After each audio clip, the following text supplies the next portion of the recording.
बिस्मिल्लाहिर्रहमानिर्रहीम।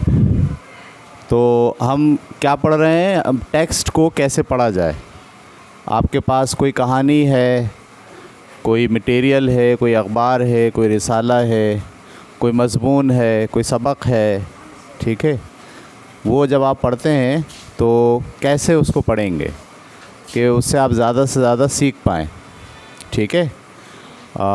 एक होता है सरसरी पढ़ना, बस सीधा आप पढ़ते चले गए, लेकिन आपको उसमें से कोई बात समझ में नहीं आई या आप उससे कोई बात निकाल नहीं पाए। और एक होता है आपको इस तरह पढ़ना कि मुसन्निफ़ जो चाह रहा था उसमें आपको बताना, वो आपको पता चल जाए, ठीक है। तो इसके हमने कहा था कि 9 बातें हैं जिसका ख़याल आपको रखना है। तो इन 9 बातों में से 8 बातें हम पढ़ चुके हैं, बता चुके हैं आपको।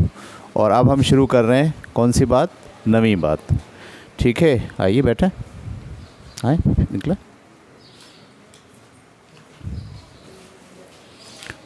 ठीक है, 9वीं बात इसमें है आपके पास, इंग्लिश में हम उसे कहते हैं जैनर, ठीक है। और उर्दू में आप उसे आसान, उर्दू में आसान तो कोई लफ्ज़ नहीं है, लेकिन बेहतर तर्जुमा इसका ये होगा सिन्फ। क्या? सिन्फ, ठीक है।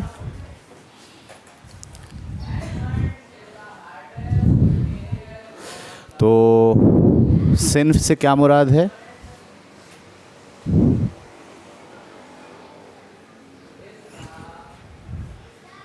ठीक है,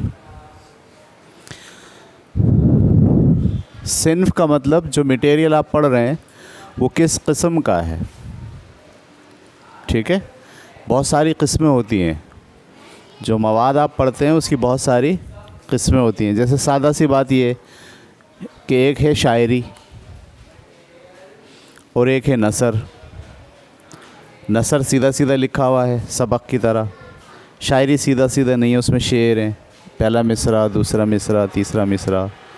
तो हम बोलेंगे भाई एक किस्म मटेरियल की शायरी है और एक किस्म मटेरियल की नसर है।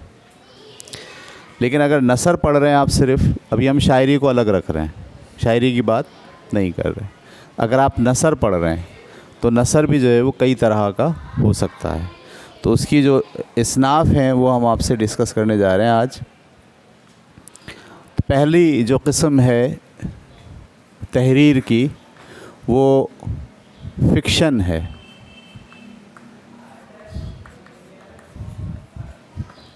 फ़िक्शन का क्या मतलब, ये बड़ी बड़ी किस्में हम डिस्कस कर रहे हैं आपसे, ठीक है।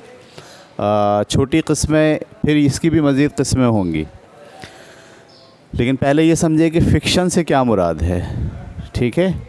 किसी आदमी के जहन से कोई कहानी निकली है, उसकी ज़ाती सोच है, सही है, हकीकत पर मबनी नहीं है। अगर हकीकत पर भी है तो उसने उस हकीकत को देखा है और फिर उसको अपने अल्फाज में बयान किया है, थोड़ा मसाला भी लगाया है समझाने के लिए, और उसको बयान करके उसने अपनी सोच को, अपने एहसासात को, अपने ख़यालात को कहानी की शक्ल दे दी है, ये तहरीर की शक्ल दे दी है। तो आप उसे क्या कहेंगे? फ़िक्शन। समझ में आ रही बात आपको? ठीक है, ये बड़ी किस्म हो गई फ़िक्शन। हम कहते हैं जनाब के जितनी भी कहानियाँ हैं, ड्रामे हैं, नावल हैं, वो सब के सब ज़्यादातर क्या होते हैं? फ़िक्शन होते हैं। वो किसी आदमी ने सोचा होता है उसे, उसने उसमें किरदार बनाए होते हैं, ठीक है। उसमें उसने कहानी के उतार चढ़ाव की सेटिंग बनाई होती है, उसमें उसने सेटिंग बनाई होती है, माहौल बताता है वो आपको। ये सारा माहौल जो बता रहा है वो बाज़ औक़ात तो हकीकी होता है, बाज़ औक़ात क्या होता है, हकीकी नहीं होता, बल्कि वो उसकी जहन की पैदावार होता है, उसके ख़यालात होते हैं सिर्फ़, ठीक है। तो ऐसी तहरीर को आप क्या कहते हैं? फ़िक्शन। इसमें स्टोरीज़ हैं, ठीक है, और सही जितनी भी कहानी आप पढ़ते हैं ज़्यादातर वो सब की सब क्या होती हैं? फ़िक्शन होती हैं। जो ड्रामे आप देखते हैं टेलीविज़न पे वो भी किसी ने पहले लिखे होते हैं, तो वो क्या होता है, फ़िक्शन होता है। सही है। तो फ़िक्शन की भी फिर किस्में हैं बहुत सारी। पहली किस्म है historical fiction. Historical fiction, historical का मतलब यानी तारीख़ी कहानी। जैसे चंगेज़ ख़ान पे कोई किसी ने तहरीर लिख दी, लेकिन वो हकीकत को बयान नहीं कर रहा, बल्कि उसने चंगेज़ ख़ान को बुनियाद बनाकर बहुत सारी कहानी ख़ुद बनाई है। जैसे आप अभी देख रहे हैं अर्तुगरल, सही है, ये तारीख़ को की अक्कासी कर रही है, लेकिन हूबहू ऐसे ही तारीख़ में नहीं हुआ था। इसमें उन्होंने कुछ डाला है अपनी तरफ से मज़ीद। सही है।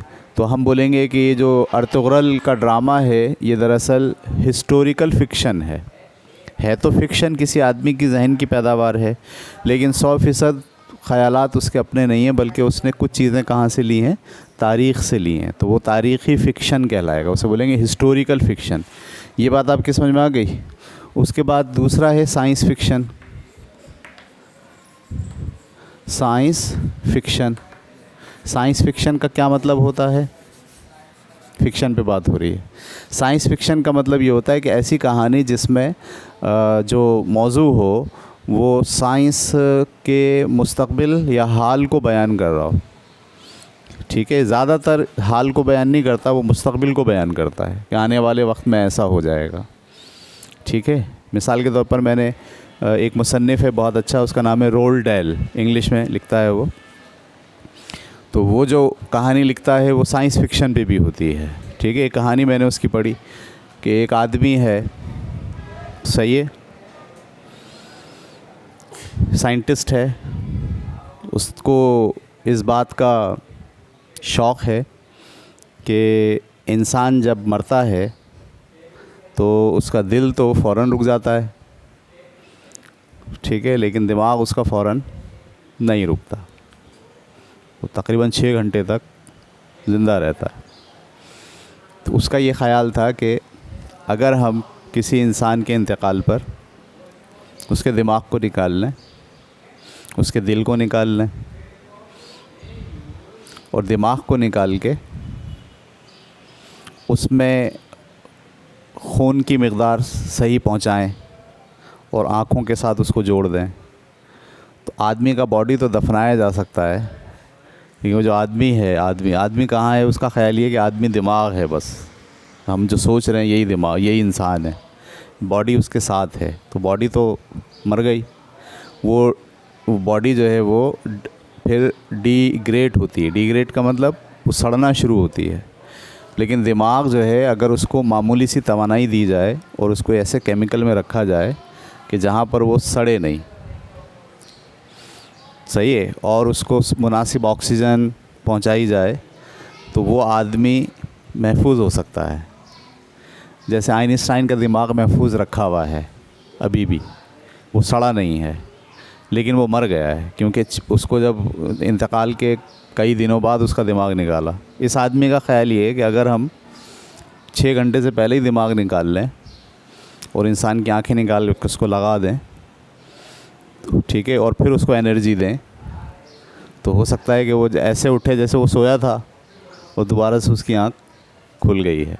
अच्छा, देख तो वो सब कुछ रहा होगा, वो अपने हाथ नहीं देखेगा, जिस्म नहीं देखेगा, बाकी हर चीज़ देखे। वो एक ख़याल था उसका। तो उसने ये ख़याल किसी आदमी के सामने पेश किया। उस आदमी ने बोला ठीक है, जब मैं मर जाऊँ तो वसीयत करके जाता हूँ कि ये तजर्बा मुझ पे कर लेना। कुछ दिनों बाद वो मर गया, तो उसको बुलाया, उसका दिमाग निकाला, काटा, एक जो है प्लेट में, एक प्याले में रखा, बहुत बनाया साइंटिफिकली उसे कि उसमें एनर्जी कैसे जाएगी, उसमें ऑक्सीजन कितनी जाएगी, पहले से वो तय था। उसमें उसको रखा और रखने के बाद उसको आंखें लगा दी और जब एनर्जी देना शुरू की तो आँख उसकी खुल गई और वो आदमी जो है वो मौजूद है। अब उससे पूछ रहे हैं, हाँ भाई वाक़या सुना, वो पुराने वाक़या सुना रहा है, वो सारे वाक़यात कहाँ हैं उसके ज़हन में, सारी नॉलेज, सारी बातें।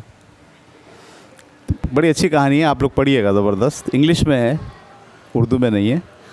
मैं पूरी कहानी नहीं सुना रहा, छोड़ दे रहा हूँ यहीं, ठीक है। तो ये जो पूरा मौजू है ये क्या है, साइंस फ़िक्शन है। मतलब ऐसा अभी तक हुआ नहीं है, लेकिन ख़याल है लोगों का कि शायद ऐसा हो जाए। तो इसको क्या कहते हैं आप? Science fiction. तीसरा है फैंटेसी। तीसरा क्या है? फैंटेसी।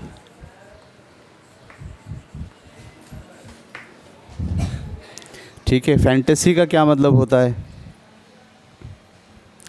ऐसी कहानियाँ जिसमें मॉन्स्टर्स हों। मॉन्स्टर्स का मतलब अज़दहा, कोई देव, कोई जिन, सही है, कोई ऑक्टोपस, सही है,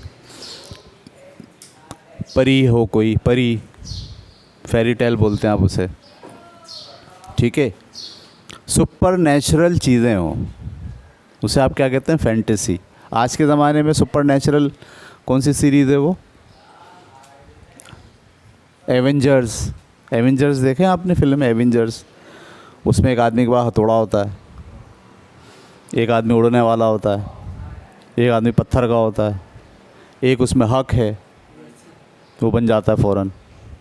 तो ये क्या है? ये सुपर नेचुरल चीज़ें हैं, मॉन्स्टर्स हैं, ये रियल नहीं है। तो ऐसी कहानी को, ऐसी स्टोरी को, ऐसी तहरीर को आप क्या बोलते हैं? भाई इसमें फैंटेसी पाई जाती है। ये बात समझ में आ रही है आपको? और चौथा जो है वो रियलिस्टिक फिक्शन। रियलिस्टिक का मतलब हकीकत पर मबनी। ठीक है, हकीकत पर मबनी। जैसे हम कहते हैं ना, आप बीती कहानियाँ। आप बीती कहानियाँ समझ रहे हैं आप? यानी किसी आदमी के साथ हुआ था ऐसा वाक़या, उसने उसको कहानी की शक्ल में ढाल दिया। सही है। अक्सर आप देखें जो लोग कहानी सुनाते हैं कि मैं जा रहा था, रात के 2 बज रहे थे, अंधेरी रात थी, मैंने सामने देखा एक बकरी का बच्चा खड़ा हुआ है, मुझे वो बकरी का बच्चा बहुत प्यारा लगा। सुनने वाले को क्या लग रहा है कि ये रियलिस्टिक है। रियलिस्टिक का मतलब ये आदमी अपना वाक़या बयान कर रहा है। सही है। मैंने उस बकरी के बच्चे को उठा लिया गोद में और मैं चलता रहा। आगे जैसे जैसे मैं जाता गया पता चला उसकी टांगें लंबी होना शुरू हो गई। पहले तो मैंने ध्यान नहीं दिया, मैंने समझा ये मेरा ख़याल है, लेकिन जब उसकी टांगें ज़मीन से लग गई और मेरी टांगों से टकराने लगी तो मेरे बालों के, मेरे जिस्म के रोंगटे खड़े हो गए, टन, और मैंने उसको फेंका और भागा। जब मैं भाग रहा था तो पीछे से हंसने की आवाज़ आ रही थी। ठीक है। अच्छा, अब ये जो कहानी आप पढ़ रहे हैं, इस कहानी में लग क्या रहा है कि कोई आदमी अपना वाक़या सुना रहा है, तो वो रियलिस्टिक फैंटेसी है, असल में जहन की पैदावार। ऐसी आपकी नानी भी सुनाती हैं, दादी सुनाती हैं। अरे हम इंडिया में रहते थे, हमारे घर के सामने एक हवेली थी और रात को उसमें से बर्तन बजने की आवाज़ आती थी, घुंघरू बजने की आवाज़ आती थी। तो वो जो आपको सुना रही है वो क्या क्या करके सुना रही है? उसे रियलिस्टिक बना के सुना रही है। आपको महसूस नहीं हो रहा कि ये कहानी है या अपना इनका आइडिया है, लेकिन वो अपना वाक़या बयान कर रहे हैं, लेकिन इस तरह से बयान कर रहे हैं कि उसके अंदर फ़िक्शन मौजूद है। फ़िक्शन का मतलब अपनी ज़ाते ख़यालात, इंसान की सोच। ठीक है। ये अगर किसी कहानी का हिस्सा है, जहन की पैदावार, ख़यालात की पैदावार, तो फिर आप कहते हैं कि ये क्या है? फ़िक्शन है। तो फ़िक्शन की कितनी किस्में हो गई? 4 किस्में। अच्छा, हम पढ़ के आ रहे हैं जैनर। जैनर की भी कुछ किस्में हैं, जिसमें से पहली किस्म क्या है? फ़िक्शन। और फ़िक्शन कितनी तरह का होता है? Historical fiction, science fiction, fantasy. Fantasy समझ में आ गई क्या होती है? जिसमें मॉन्स्टर्स हों, जिसमें सुपर नेचुरल चीज़ें आपको नज़र आ रही हों।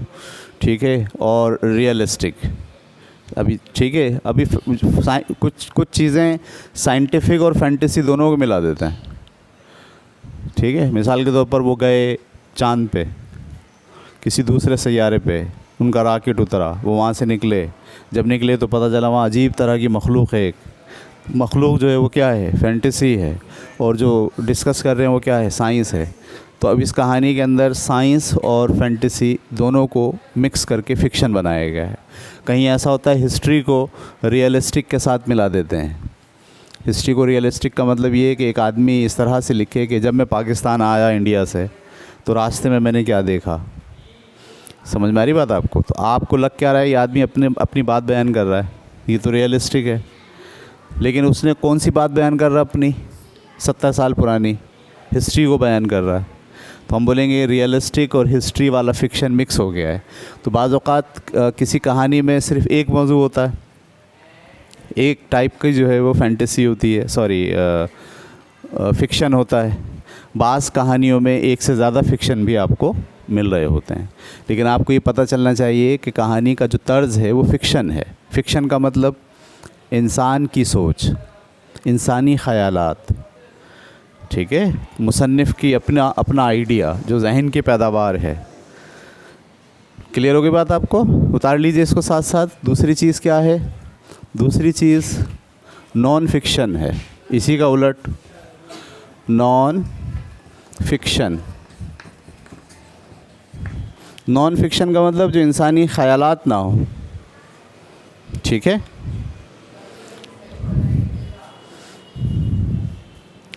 जो सच हो, इंसानी ख़यालात एहसासात उसमें शामिल ना हो, बल्कि वाक़े का बयान हो। समझ में आ रही बात आपको? वाक़े का बयान नॉन फिक्शन कहलाता है। इस किस्म की तहरीरों में सबसे पहले इंफॉर्मेशनल राइटिंग होती है। इंफॉर्मेशनल राइटिंग समझते हैं आप? आपने मोबाइल ख़रीदा, उसके साथ किताबचा आ गया। आपने कैलकुलेटर ख़रीदा, उसके साथ किताबचा आ गया। आपने जूस बनाने वाली मशीन ख़रीदी, उसके साथ क्या आ गई? किताबचा आ गया। वो जो किताबचा है वो किसी के जहन की पैदावार नहीं है, उसमें किसी आदमी ने अपने एहसासात शामिल नहीं किए हैं, बल्कि वो तो उस मशीन के बारे में आपको क्या दे रहा है? इन्फॉर्मेशन दे रहा है। नंबर 1, नंबर 2, नंबर 3, ये करें, ये करें, ये करें। तो तमाम किस्म की इन्फॉर्मेशनल जो तहरीरें होती हैं वो सब क्या कहलाती हैं? Informational writings. ये कहलाती है नॉन फिक्शन। ये बात समझ आ गई आपको? इस इन्फॉर्मेशनल में मैंने आपसे कहा कि आपके बुकलेट्स भी आ गए, किताबचे, सही है, आपकी रेसिपीज़ भी आ गई सारी, वो भी इन्फॉर्मेशन दे रही हैं आपको। इसी तरीके से आपकी न्यूज़ भी आ गई सारी, यानी जितनी भी आपके पास ख़बरें हैं वो सब क्या हैं? दरअसल इन्फॉर्मेशनल राइटिंग्स हैं, और वो फिक्शनल नहीं है, बल्कि क्या है? नॉन फिक्शन है उसमें। सही है, वो किसी आदमी के एहसासात और ख़यालात का इज़हार नहीं है, बल्कि कोई वाक़या हुआ है, कोई बात है इसके अंदर जो बताई जा रही है। ये बात क्लियर हो गई आपको? उसके बाद दूसरा है परसुएसिव। आपको याद होगा ये लफ्ज़ पहले भी हमने इस्तेमाल किया, परसुएड। परसुएसिव का मतलब ये होता है कि आपको उकसाने के लिए कोई तहरीर, जैसे पम्फलेट होता है, आप मस्जिद के बाहर खड़े होते हैं, कोई आदमी आपको पम्फलेट देता है, वो आपको क्या कहता है? ऐसा कीजिए, हमारा यहाँ कोचिंग सेंटर खुला है, दाखिला दिलाइए, हमारे यहाँ स्कूल खुला है, ऐसा कीजिए, हमारे यहाँ ब्यूटी पार्लर का हमने इफ्तिताह कर दिया, आप आइए और आके हमसे मेकअप कराइए। इस तरह के पम्फलेट आपको मिलते हैं। तो वो पम्फलेट क्या करते हैं? आपको किसी बात पर आमादा करते हैं, किसी बात पे उकसाते हैं। इसके लफ्ज़ी मायने होता है उकसाना। आपको दावत देते हैं, आ जाइए। इनविटेशन कार्ड जो है वो भी क्या है? परसुएसिव नॉन फिक्शन के ज़ुमरे में आएगा। शादी की दावत दे रहे हैं आप किसी को, तहरीर देते हैं ना, तो वो जो लिखी हुई चीज़ है वो क्या है? फिक्शन है, नॉन फिक्शन है? नॉन फिक्शन है। नॉन फिक्शन में क्या है? परसुएसिव है, जो आपको कह रहा है कि ऐसा करें आप। अच्छा, इन्फॉर्मेशनल भी है वो शादी कार्ड, क्योंकि उसमें कहा गया है 23 अक्टूबर को शाम 6 बजे फ़लानी जगह आपको पहुंचना है। ये आपको क्या दी गई है? इन्फॉर्मेशन। लेकिन वो जो पूरा मकसद है, उसका मकसद क्या है? उसका मकसद आपके दिमाग में सिर्फ ख़यालात पैदा करना नहीं है, उसका मकसद दावत है कि आप आइए, आप शामिल होइए, आप अमल करेंगे, उसको पढ़ के एक्शन में आएंगे आप। तो ऐसी राइटिंग्स को क्या कहते हैं आप? Persuasive writing. ये परसुएसिव राइटिंग जितनी भी होंगी सब क्या होंगी? नॉन फिक्शन होंगी। इसमें इंसान के ख़यालात और एहसासात का कोई ताल्लुक़ नहीं होगा। तीसरी है ऑटोबायोग्राफ़ी। ऑटोबायोग्राफ़ी। ऑटोबायोग्राफ़ी का मतलब होता है आप बीती। कोई अपनी ज़िंदगी की दास्तान लिखे, ख़ुद अपने ख़यालात का इज़हार करे। मैं फ़लानी जगह पैदा हुआ, ठीक है, मेरे वालिद जो है फ़लानी जगह जॉब करते थे, मैंने इस वाले स्कूल में जाके, यानी अपनी वो हालात ज़िंदगी लिख रहा है। अपनी क्या लिख रहा है? हालात ज़िंदगी। उसको आप क्या कहते हैं? ऑटोबायोग्राफी। अच्छा, एक आदमी वो होता है जो अपनी हालात ज़िंदगी लिखता है। अच्छा, कुछ लोग होते हैं जो दूसरों की हालात ज़िंदगी लिखते हैं। मिसाल के तौर पर अल्लामा इकबाल की हालात ज़िंदगी पे किताब पढ़नी है आपको, सही, हयात, उनकी ज़िंदगी के बारे में, वो कब पैदा हुए, उन्होंने तालीम हासिल की, फिर वो बड़े कैसे हुए, फिर वो कहाँ कहाँ जाते थे, उनके दोस्त कौन थे। तो जो आदमी उनकी हालात ज़िंदगी लिखेगा वो दिमाग से नहीं लिखेगा, बल्कि वो जाएगा, उनके रिश्तेदारों से मिलेगा, उनके भाई से मिलेगा, उसकी बहन से मिलेगा, जो लोग ज़िंदा हैं उनसे मिलेगा, जिस इलाके में पैदा हुआ वहाँ जाएगा, वहाँ के लोगों से पूछेगा, वो लोग बताएंगे हाँ हमारे दादा कहते थे कि एक आदमी यहाँ जो है ना बड़ा नामवर पैदा हुआ, वगैरह वगैरह। तो वो क्या करेगा? उनके सारे हालात को जमा करेगा, और जमा करके किताब की शक्ल में, एक कहानी की शक्ल में, एक टेक्स्ट की शक्ल में आपके सामने पेश करेगा। उसे क्या बोलेंगे? बायोग्राफी। सही है। और अगर एक आदमी अपने बारे में लिख रहा है, अभी मरा नहीं है, वो खुद लिख रहा है, उसे बोलेंगे ऑटोबायोग्राफी। ऑटो के अंदर क्या लफ्ज़ है? खुद लिख रहा है। और बायोग्राफी का मतलब अपनी दास्तान लिख रहा है, अपनी ज़िंदगी की दास्तान। उर्दू में कहते हैं सवाने उम्री। उर्दू में क्या कहते हैं? सवाने उम्री। इंग्लिश में क्या कहते हैं? बायोग्राफी। अगर आप खुद अपनी लिख रहे हो तो फिर क्या कहलाएगी? ऑटोबायोग्राफी या खुद नोश्त। उर्दू में मुश्किल लफ्ज़ है, खुद नोश्त सवाने उम्री। खुद नोश्त, खुद नोश्त का मतलब खुद लिखी है। खुद नोश्त सवाने उम्री उर्दू में, और इंग्लिश में ऑटोबायोग्राफी। और अगर किसी दूसरे के बारे में लिखा है, जैसे सर सैयद अहमद ख़ान के बारे में मौलाना अल्ताफ़ हुसैन हाली ने अच्छी मोटी किताब लिखी है, इसका नाम है हयात जावेद। आपके यहाँ लाइब्रेरी में रखी हुई इतनी मोटी किताब जिसका नाम है हयात जावेद। वो पूरी की पूरी ज़िंदगी के वाक़यात बताती है। किसके? सर सैयद अहमद ख़ान के। लिखी किसने है? किसी दूसरे आदमी ने लिखी है, लिहाजा वो क्या कहलाएगी? बायोग्राफी। क्या ये बायोग्राफी फ़िक्शन होगी? नहीं, ये फ़िक्शन नहीं होगी, ये नॉन फिक्शन होगी। क्यों? क्योंकि इसमें कोई ख़यालात और एहसासात की बात नहीं है। वो कैरेक्टर ख़ुद नहीं बना रहा अपने जहन से बैठ के, मंजर कशी ख़ुद नहीं कर रहा, बल्कि वो उस शख्स के हकीकी हालात, ठीक है, इसको आप रियलिस्टिक भी कह सकते हैं, लेकिन रियलिस्टिक जो है वो फ़िक्शन में आता है। सही है। अगर वो नॉन फिक्शन है तो फिर वो रियलिस्टिक तो होगा, लेकिन क्या कहलाएगा? बायोग्राफी कहलाएगा या ऑटोबायोग्राफी कहलाएगा। क्लियर होगी बात आपको? और उसके बाद है, बल्कि इसको इन्होंने दो हिस्सों में तकसीम किया, एक तो ऑटोबायोग्राफी और दूसरा बायोग्राफी। अलग अलग समझ लें आप। पता चल गया आपको ऑटोबायोग्राफी में और बायोग्राफी में क्या फ़र्क होता है? ये ख़ुद लिखी हुई दास्तान है अपनी, और ये किसी और ने लिखी है। मैं अभी ज़िंदा हूँ तो मैं ख़ुद लिखना शुरू कर दूँ, ठीक है, लेकिन अगर मैं मर गया और कोई बाद में आके ये कहता है कि चलो भाई जाहिद साहब की हालत ज़िंदगी पता करते हैं, और वो लिखना शुरू करे, तो वो क्या लिखेगा? बायोग्राफी। और अगर मैं ख़ुद लिखूँगा तो क्या कहलाएगा? ऑटोबायोग्राफी। ये दोनों जो तहरीरें होती हैं ये नॉन फिक्शन होती हैं, इसमें फ़िक्शन शामिल नहीं होता। ये बात क्लियर हो गई आपको? चलिए जी, उसके बाद तीसरी किस्म हम क्या पढ़ रहे हैं? हम जैनर का मुताला कर रहे हैं, यानी कितनी किस्म की तहरीरें जो है वो हो सकती हैं नसर में, ठीक है। उसको मैंने लफ्ज़ सिन्फ़ का, असल लफ्ज़ सिन्फ़ नहीं है, असल लफ्ज़ ऐसी है कि किस्म, कितनी किस्म है, कितनी किस्म के हैं। तो पहली किस्म क्या है? फ़िक्शन। फ़िक्शन के अंदर क्या होता है? आदमी अपने ख़यालात का और एहसासात का इज़हार करता है, ठीक है, तो उसे हम कहते हैं कि वो फ़िक्शन है। फ़िक्शन कितने टाइप का होता है? Historical fiction, science fiction, fantasy और रियलिस्टिक। क्लियर होगी बात? दूसरी किस्म की जो तहरीर है वो नॉन फ़िक्शन है। नॉन फ़िक्शन का मतलब उसमें इंसान के अपने ख़यालात और एहसासात शामिल नहीं होते, बल्कि वाक़े का बयान होता है। कोई वाक़या हुआ था उसको बयान किया जा रहा है। तो ये तहरीरें क्या होंगी? इंफॉर्मेशनल राइटिंग्स होंगी जिसमें आपको मालूमात दी जा रही हैं। ये परसुएसिव तहरीरें होंगी जो आपको उकसाती हैं किसी अमल पे, पम्फलेट हो गए, शादी कार्ड हो गए। ये ऑटोबायोग्राफी है, किसी आदमी ने अपने बारे में ख़ुद लिखा है, अपनी ज़िंदगी के बारे में। और ये बायोग्राफी है, किसी दूसरे आदमी ने लिखा है ज़िंदगी के बारे में। तो तीन चीज़ें हो गई। अब हम पढ़ने जा रहे हैं चौथी चीज़, ठीक है। कि जो आपके पास तहरीर होती है उसकी किस्म चौथी क्या है, सॉरी तीसरी है ड्रामा।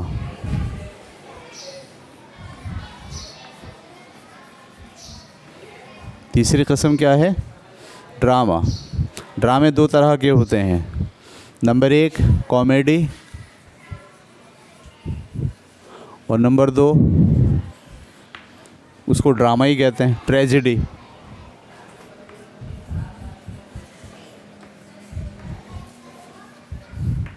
ड्रामा क्या होता है, ऐसी तहरीर जिसको आप स्टेज पर प्ले करते हैं, ऐसी तहरीर जिसको स्टेज पर प्ले करेंगे, यानी उसमें किरदार होंगे, एक आदमी ये एक आदमी ये, फिर बोल होंगे, तुमने ये बोलना है तुमने ये बोलना है, फिर सीन होगा, फिर जब वो जो पूरी तहरीर होगी उस पूरी तहरीर के मुताबिक क्या किया जाएगा, स्टेज बनाया जाएगा, फिर वो आदमी आएगा वो बोलेगा, वही वही तहरीरें बोल रहा होगा। तो पढ़ने वाले ड्रामा पढ़ेंगे नहीं बल्कि उसको होता हुआ देखेंगे। ये जितने भी ड्रामे आप टेलीविज़न पर देखते हैं ये सब पहले क्या लिखे जाते हैं, पहले एक एक आदमी का डायलॉग लिखा जाता है कि तुम क्या बोलोगे तुम क्या बोलोगे, सही है। फिर मंज़र लिखा जाता है कि कमरा होगा, ऑफिस होगा, सही है, पार्क होगा, कहाँ पर ये फिल्माया जाएगा। तो ऐसी तहरीर क्या कहलाती है, ड्रामा, यानी जिसमें तहरीर को एक्शन में ढालने की सलाहियत हो। हर तहरीर में नहीं होती। एक आम कहानी लेके आप उसको स्टेज पर प्ले नहीं कर सकते। क्यों? इसलिए नहीं कर सकते कि जो लोग हैं वो कौन होंगे, कौन क्या बोलेगा, मंज़र क्या होगा, वो उस तहरीर में लिखा हुआ नहीं होता है। ऐसी तहरीर जिसमें ये सारी बातें लिखी हों, मंज़र भी क्या होगा, बोलने वाला कौन होगा, डायलॉग्स क्या होंगे, मुकालमे क्या चल रहे होंगे, सीन क्या चल रहा होगा, ठीक है। तो इस किस्म की तहरीर को आप क्या कहते हैं, ड्रामा। ड्रामे दो तरह के होते हैं, कॉमेडी और ट्रेजेडी। कॉमेडी क्या होता है, मज़ाहिया ड्रामा, इसको पढ़ने से मज़ा आए या उसको देखने से मज़ा आए, उसे आप क्या कहते हैं, कॉमेडी, ठीक है। और ट्रेजेडी का मतलब अलमिया, यानी इसको देखने से आप बेचैन हो जाएं, आपको दुख हो, आप रो जाएं, आपको सदमा हो जाए, उसको क्या बोलते हैं, उस ड्रामे को, ट्रेजेडी, कि भाई ये बड़ा ट्रेजेटिक ड्रामा था। सही है, दानिश मर गया तो ट्रेजेडी थी बहुत, पूरे पाकिस्तान के लोगों के लिए, सबको सदमा हो गया था, ये क्या हो गया, दानिश कैसे मर गया, तो हम बोलेंगे ट्रेजेडी ड्रामा। अच्छा, जो कॉमेडी ड्रामे भी देखे होंगे आपने, जैसे पता नहीं आप लोगों ने देखे नहीं देखे, बकरा किस्तों पर, उमर शरीफ का ड्रामा है, स्टेज ड्रामा बकरा किस्तों पर। आप जाइए यूट्यूब पे लिखिए बकरा किस्तों पर, ड्रामा आ जाएगा पूरा, देखिए आप, हंस हंस के पेट दुख जाएगा आपका। तो वो ड्रामा कौन सा है, कॉमेडी है। ड्रामा पता चल गया आपको क्या होता है, ऐसी तहरीर जिसमें कैरेक्टर्स हों, जिसमें मंज़र हो और जिसको प्ले किया जा सकता हो, जिसको प्ले किया जा सकता हो, जिसको फिल्माया जा सकता हो, ऐसी तहरीर को आप क्या कहते हैं, ड्रामा, ठीक है। ड्रामे कितने तरह के होते हैं, दो तरह के, एक कौन सा, कॉमेडी मज़ाहिया, और दूसरा ट्रेजेडी, यानी जिसमें आप में अलमिया बोलते हैं आप उर्दू में, या उसको आप बोलेंगे जिसमें गम हो, दुख हो, सही है, एहसास की शिद्दत हो, कर्ब हो, ठीक है, वो अचानक कोई बात सामने आ जाए, तो उसको हम कहते हैं ट्रेजेडी ड्रामा। ये बात क्लियर हो गई आपको। तो तीसरी किस्म हमारी ये थी। चौथी किस्म की जो तहरीरें होती हैं उनको आप कहते हैं, इंग्लिश में फोकलोर और उर्दू में कहते हैं लोक कहानियाँ।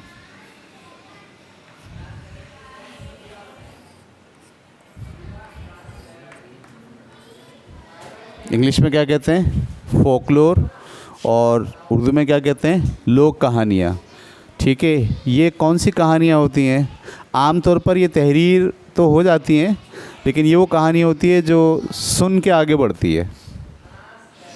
यानी नानी ने सुनाई अपनी बेटी को बचपन में, फिर जब बेटी के बच्चे हुए तो उसने अपने बच्चों को सुना दी, फिर जब उनके बच्चे हुए तो अपने बच्चों को सुना दी, यानी हार्ट टू हार्ट चलती है, सही है, और सदियों से चली आ रही है कहानी। सही है, उस कहानी को आप कहते हैं फोकलोर या लोक कहानियाँ। बाद में किसी ने उसको तहरीर भी कर दिया, लिख भी दिया किताब की शक्ल में।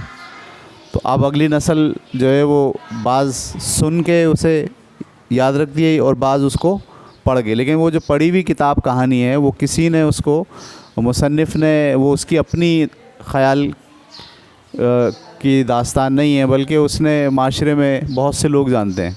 जैसे मैं आपको मिसाल दूँ, अक्कड़ बक्कड़ बम्बे वो, आगे क्या लफ्ज़ है, 80 90 पूरे 100 में लगा धागा।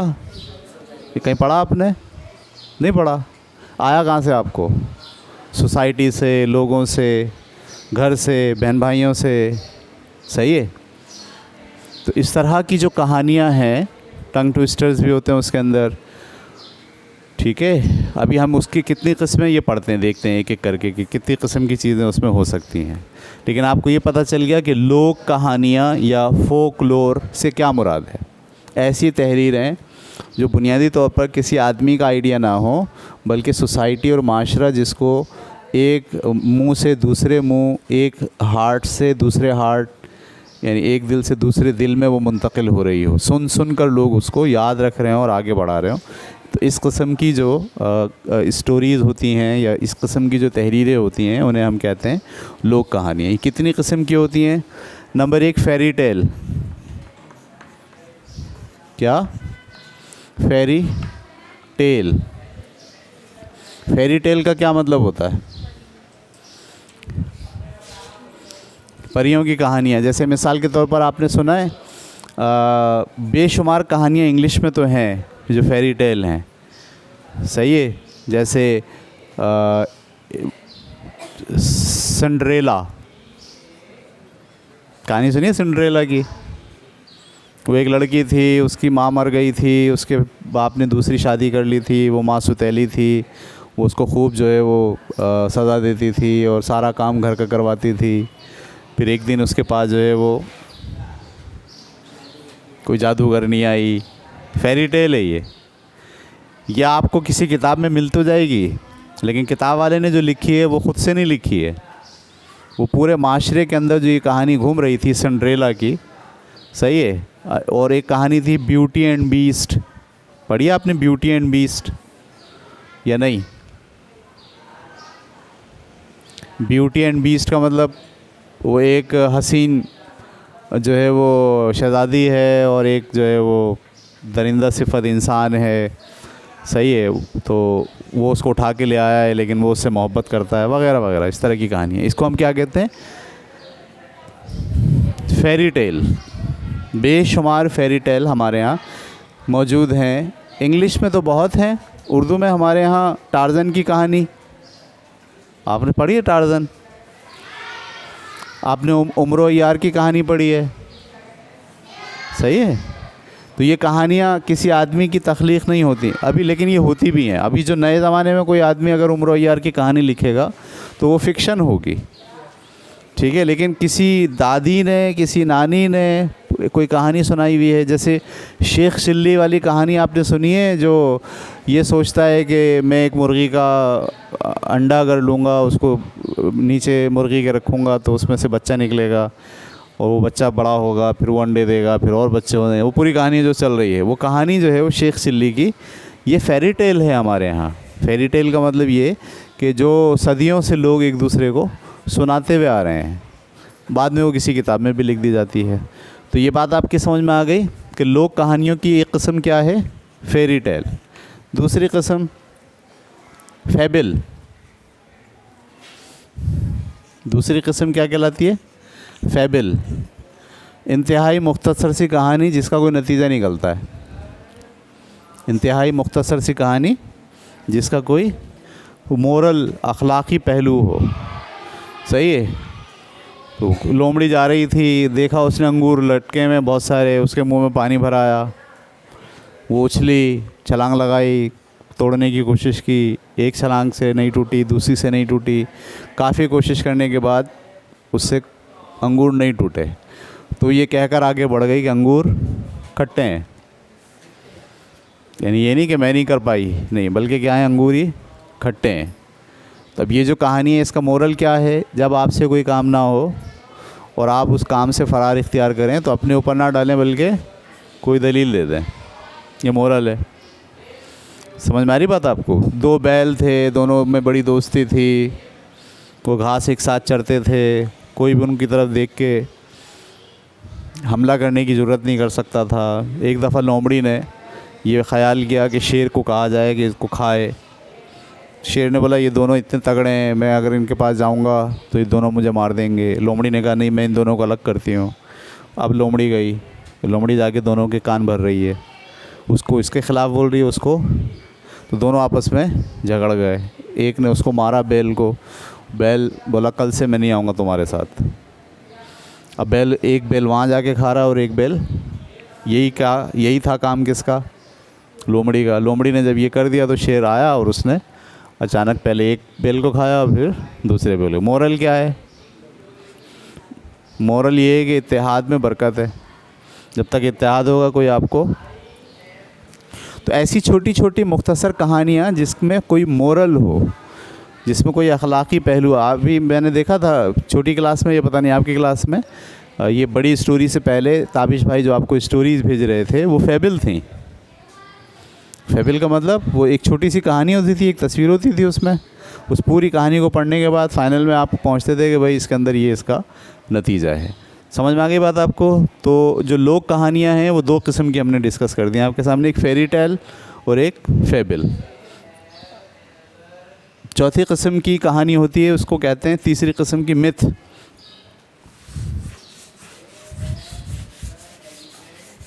या माइथोलॉजी, माइथ, ठीक है। हमारे यहाँ तो इस तरह की माइथोलॉजिकल कहानियाँ नहीं हैं, ठीक है। लेकिन जो हिंदू हैं, अंग्रेज़ हैं, ईसाई हैं, इनके पास इस तरह की बेशुमार कहानियाँ हैं जिनमें देवी और देवताओं के किस्से हैं। सही है। एक जो है वो गुस्से का देवता है, एक प्यार का देवता है, एक हुस्न का देवता है, ठीक है, एक जंग का देवता है। अब ये जो कहानी है वो बना रहे हैं कि जंग के देवता ने फ़ैसला किया कि मैं, तो देवता फ़ैसला वहाँ करता है, उसके असरात कहाँ आते हैं? नीचे आते हैं। इसी तरीके से यहाँ पर इंडिया में चले जाएं तो यहाँ पर शिव की कहानियाँ हैं। शिव, शायद आप लोग फिल्में देखते हो तो, सही है। शंकर की कहानियाँ हैं, सही है। तो उनके पास भी पूरी दास्तान है माइथोलॉजी की, सही है। यानी वो ख़याली पेकर हैं, ठीक है। उन ख़याली पेकर के अंदर वो दुनिया पर राज करते हैं। अच्छा, इंसान उनके महकूम हैं, इंसान उनसे मदद मांगते हैं, ठीक है। वो इंसानों से ऊपर की कोई चीज़ है, वो खुदा की जगह हैं। इस तरह की कहानियों को आप क्या कहते हैं? माइथोलॉजिकल स्टोरीज़, जिसके अंदर देवी और देवताओं, जिनको खुदा का दर्जा लोग देते हैं, उनसे मुताल्लिक़ा जो कहानियाँ आप पढ़ेंगे उन्हें आप क्या कहेंगे? माइथ। मैं भी आपको एक कहानी जो है वो अगले वीक में इंग्लिश में जो कहानी आपको दूंगा वो माइथ होगी एक, ठीक है। शेक्सपियर ने लिखी है, छोटी सी कहानी है, लेकिन छोटी भी नहीं है इतनी, थोड़ी बड़ी है, आपको थोड़ी मेहनत करनी पड़ेगी, लेकिन बड़ी मज़ेदार कहानी है। तो उसके अंदर जो है वो देवी और देवता ऊपर बैठकर क्या कर रहे हैं नीचे इंसानों के साथ, और इंसानों के साथ करते करते वो गड़बड़ा गए, वो ख़ुद गड़बड़ हो गई है उनसे। तो फिर वो परेशान हो गए, अब क्या करें? सही है। तो कहानी बड़ी ज़बरदस्त है, मज़ा आएगा आपको, मज़ाहिया भी है, हाँ, अच्छा लगेगा आपको इंशाल्लाह। शेक्सपियर की कहानी। अच्छा, उसके बाद चौथी टाइप की स्टोरी जो है उसको आप कहते हैं लीजेंड स्टोरी, ठीक है। लीजेंड स्टोरी का मतलब क्या होता है? जिसमें आपका जो कोई मशहूर किरदार जो है उसे आप, फ़र्ज़ी किरदार होता है ये, ठीक है, इसको आप उसकी बुनियाद पर कहानी लिखते हैं। जैसे टार्ज़न की कहानियाँ, उमर यार की कहानियाँ, शेख चिल्ली की कहानियाँ। लेकिन ये शेख चिल्ली, उमर यार जो है ये लीजेंड भी कह सकते हैं, और इसमें भी ये तो आई इसी ज़ुमरे में रहा है ना, ठीक है, फोक कहानी ही होगी। हमारे यहाँ बाद में लिखा गया उसको, हमारे यहाँ तो अब इमरान सीरीज़ में इमरान भी लीजेंड बन गया है।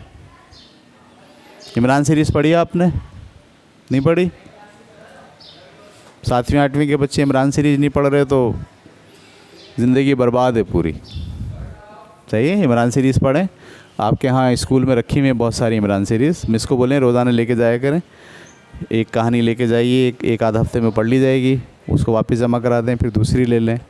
तो वो आपको पढ़ना ज़रूरी है, उससे आपकी अल्फाज, सोच, ख़यालात सब वसी होंगे। ठीक है, तो इसको हम कहते हैं लीजेंड। लीजेंड का मतलब जिसमें हरकुलिस, सुना है आपने? हरकुलिस, बहुत जान थी उसके अंदर। सही है। टार्ज़न, सिंदबाद की कहानी सुनिए, सिंदबाद जहाज़ी की कहानी है। आप लोग तो माशाल्लाह कुछ भी नहीं सुन रहे, कुछ भी नहीं पढ़ रहे। मिस आप जो है ना रोज़ाना सिंदबाद कहानी एक पढ़ें, उसे रिकॉर्ड करें आवाज़ में और भेजें बच्चों को, ताकि सिंदबाद की कहानी, तो उनको 7 सफ़र हैं उसके, सिंदबाद के 7 सफ़र हैं। पहला सफ़र, दूसरा सफ़र, तीसरा सफ़र, वो आपको पढ़नी चाहिए। वो हमारा लीजेंड है। इसी तरीके से हमारे अलादीन की कहानी पढ़ी है? अलादीन का चिराग होता है, जिसके पास चिराग रगड़ता है तो उसमें से क्या निकलता है? जिन। सही है। तो ये भी लोक कहानियों में शामिल है, लेकिन इसमें अलादीन जो है वो हमारा किरदार है, वो लीजेंड है हमारा। समझ में आ रही बात? उसके बाद आखिरी है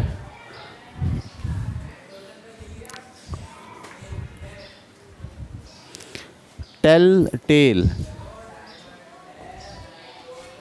ये ऐसे है, TELL टेल और TALE टेल।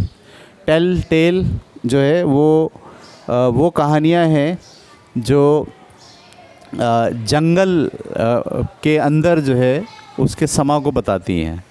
जंगली जानवर एक दूसरे से बातें कर रहे हैं।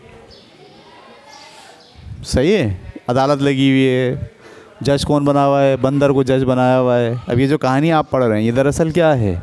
टेल टेल है ये भी फोक स्टोरी। फोक स्टोरी का मतलब क्या होता है? फोकलोर, जो लोक कहानियाँ हैं।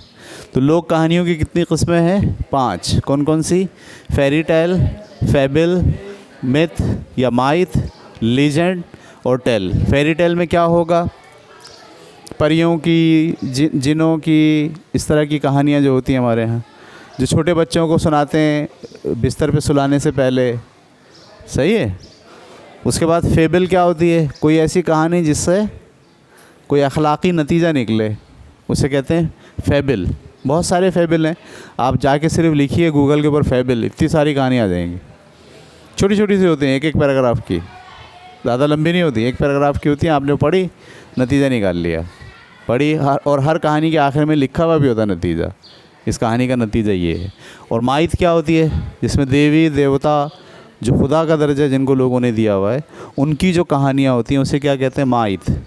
लीजेंड, हमारी कहानियों के अंदर जो किरदार होता है, मशहूर किरदार, अलादीन, टार्ज़न, सही है, इमरान, हरकुलिस। सही है। ये सारे जो किरदार हैं, इन पर जो मबनी कहानियाँ हैं, उन्हें हम क्या कहते हैं? कि ये लीजेंड स्टोरीज़ हैं हमारी। और टेल टेल का मतलब जंगल के अंदर की कहानियाँ। जैसे मोगली सुना आपने? मोगली लीजेंड भी है और टेल टेल भी है। मोगली की पूरी कहानी कहाँ है? जंगल में। टार्ज़न शहर में नहीं होगा, कहाँ होगा? हाथी भी बोल रहा उससे, सही है, बंदर भी बातें कर रहा उससे, ठीक है। फिर कोई अजदहा आ गया है जो सबको नुकसान पहुंचा रहा है, तो वो क्या कर रहा है? उसको मार भी रहा है। तो वो क्या है? लीजेंड भी है और टेल टेल भी है, यानी वो जंगल की कहानी भी आपके साथ डिस्कस कर रहा है। तो ये 4 किस्म की जो है वो जेनेरिक स्टोरीज़ होती हैं। 4 किस्म की, जितनी भी तहरीर आप देखेंगे ना, उन तहरीर को आप 4 किस्मों में डिवाइड कर सकते हैं। पहली किस्म क्या पढ़ाई थी हमने आपको? फ़िक्शन।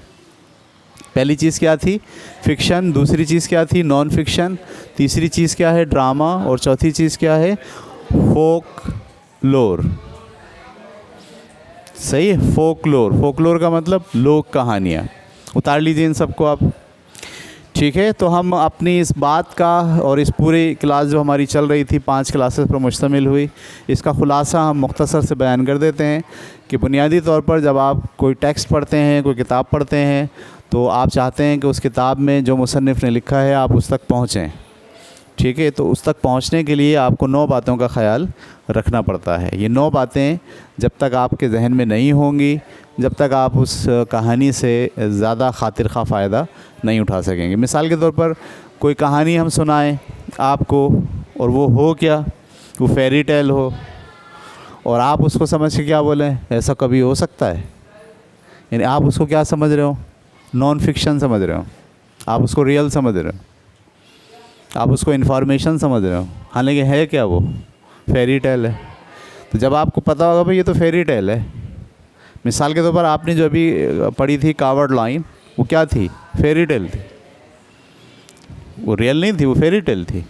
सही है, क्लियर हो रही बात आपको? आप किसी टार्जन के बारे में कहानी पढ़ना शुरू कर देंगे तो है तो वो फोक लोर ही, लेकिन कौन सी है, लीजेंड। सही है, तो इस तरह से आपको 9 चीज़ों का ख़याल रखना होता है कि हम जो पढ़ रहे हैं वो क्या है, मुसन्निफ़ क्या चाहता है इसमें बताना, और अंदर जाते हैं तो जो इसका जो पैराग्राफ है वो क्या कह रहा है, फिर मज़ीद अंदर जाते हैं तो टेक्स्ट क्या कह रहा है, हर लफ्ज़ क्या कह रहा है। इस पर हमने बड़ी सैर हासिल बहस की है 5 क्लासेस के अंदर। तो आपको ये 5 क्लासेस को स्टडी करना चाहिए, और इसकी बुनियाद पर फिर कोई किताब जब आप पढ़ेंगे तो आप देखेंगे कि बहुत ज़्यादा आप उस किताब से सीख पाएंगे। ठीक है, तो ये वाली क्लास हम ख़त्म करते हैं। अल्लाह हाफिज़।